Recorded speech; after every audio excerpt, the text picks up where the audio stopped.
everybody, the Lawn Gnome is here, and yes, we are here. We are officially at the final part of Round 1. So welcome to the Great Film Throwback Project, Round 1, Part 5. So as always, I'm going to go through a couple of comments that you guys gave me in Part 4. I'm also going to announce the 5 films that will be moving on to Round 2.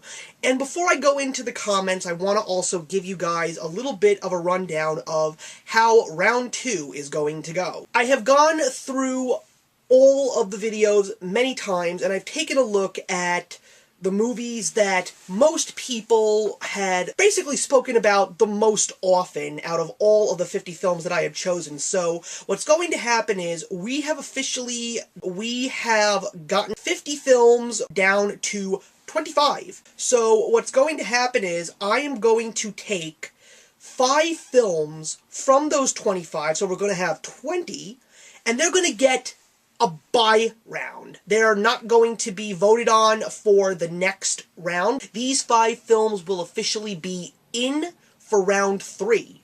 And it's going to be up to you guys to help me get all the ones that are announced in Part 2 into Round 3. I haven't figured out exactly how I'm going to do it or how I'm going to eliminate, but don't expect a video for the next 3 weeks. Not 2, 3 weeks, merely because of the fact that I just want to get through finals and I just want to get everything sorted out before I officially move on. I may decide to just give you guys the 5 films from this final part of Round 1 that will make it to the next round, but I haven't figured it out yet. But basically what it means is you guys will have an extra week to post your comments, go through all the videos. For now, let's take a look at what are some of the comments. We're going to start with somebody brand new who recently subscribed about, I'd say, a little over a month ago, so thank you very much, and that is, I hope I announced your name correctly, Errin Pritchard, and there's a big logo that says I Heart Vampires on your icon, which is really, really cool, and you gave me 3 films, and I have seen 2 of them. The one that I haven't seen is Rollerball.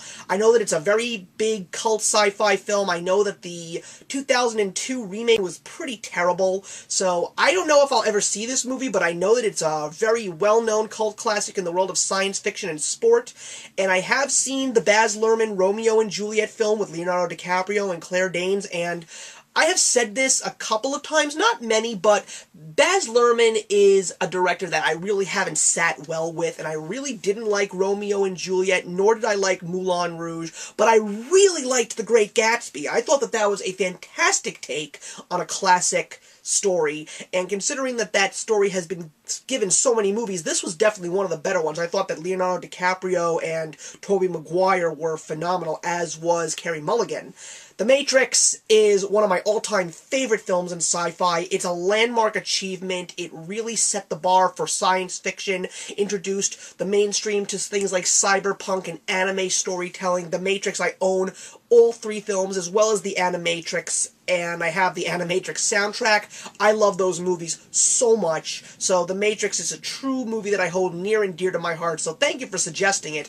Any of you out there that have not seen The Matrix, oh my goodness, are you guys missing out. Mermal Madness, you've given me 2 movies that I've never heard of, which are The Best Years of Our Lives and Azumi, but Stand By Me is a phenomenal film. I own it. One of the greatest performances by River Phoenix. It also stars Will Wheaton, Corey Feldman, and Jerry O'Connell, and Kiefer Sutherland. Such a great film, and I never would have guessed when I first heard about that movie that it was based on a Stephen King short story. But it's a classic. If you haven't seen Stand By Me, shame on you. You have to. Be Kind Rewind, thank you very much for your picks, although I know that we had exchanged some words. You gave me 2 recommendations that were actually in my 50 films that I had chosen, and that was JFK and There Will Be Blood. Now, I just want to let you know that JFK is moving on to Round 2. It's not one that got the bye round, so here's a little spoiler for you, so I'm hoping that it actually manages to move on. But I've never seen Animal Kingdom, nor have I heard about it, so I'm really curious about that movie, and I'll definitely let you know if I do some research on it, and if I actually get around to seeing it. And a very special shout out to Tina of Little Hollow. She is definitely one of the few people that constantly comments, and I always enjoy our conversations. You recommended to me 3 films. You recommended to me Hot Fuzz by Edgar Wright, the Hayao Miyazaki film Spirited Away, and the sports classic from 1977, The Bad News Bears. Bam! All three of these films I own. They are amazing films. Now, I take a look at these three films, and I'm going to give you three similar films that I would recommend to you. And if you have seen them, please throw comments in the box. If you've seen Hot Fuzz, I highly recommend that you see Attack the Block. It is directed by Edgar Wright's right-wing man, Joe Cornish. He has co-written Hot Fuzz, he wrote The World's End, he also co-wrote The Adventures of Tintin, which Edgar Wright wrote, and the two of them have teamed up once again to write and direct Marvel's third-wave film, Ant-Man. So I'm very curious to see what they're going to do, but if you haven't seen Attack the Block, see it, let me know what you think. You recommended to me Hayao Miyazaki's Spirited Away. I'm going to give you Grave of the Fireflies. I know that I've mentioned that movie to you, but I don't know if you've seen it or not. You have to. You will probably agree with me and say that it's one of the greatest films, period, of all time. Not anime. Films. And if you have seen it, then I highly recommend that you see the Studio Ghibli film From Up on Poppy Hill. Now, as far as Bad News Bears is concerned, I actually will recommend to you that you see the remake that was directed by Richard Linklater, who of course did Dazed and Confused. You will probably think it this way.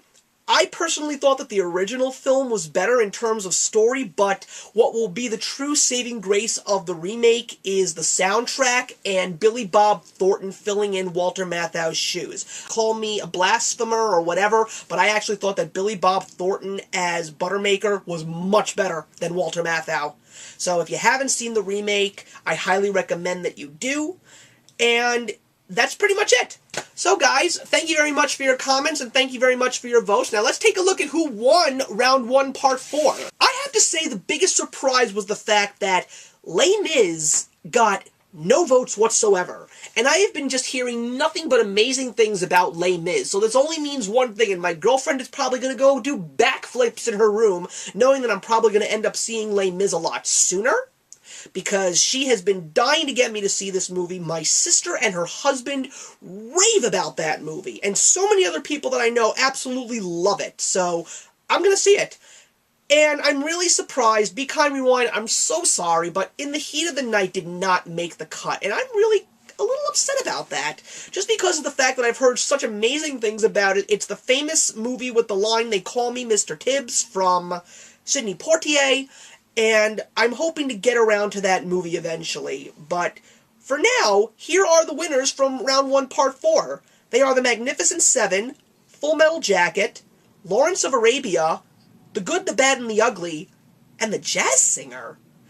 Mermal Madness mentioned that it's a terrible movie, but the reason why it got votes, and I completely understand, is just because of the landmark that the film was, because it was the very first film synchronized with sound. So I'm going to try and get my hands on it if it does in fact make the last 12, so hopefully I'll be able to find it. But for now, I'm going to give you guys the last 10 films, and here we go with the final films in the Great Film Throwback Project for Round 1, Part 5. The Deer Hunter, 1978. The Hustler, 1961. American Beauty, 1999. The French Connection, 1971. Ghandi, 1982. Norma Rae, 1979. Unforgiven, 1992. Midnight Express, 1978. Dr. Zhivago, 1965. A Clockwork Orange, 1971. That's it, guys. Thank you so much for helping me with Round 1. And look back for me in 3 weeks when we begin the Great Film Throwback Project, Round 2. Actions speak louder than words.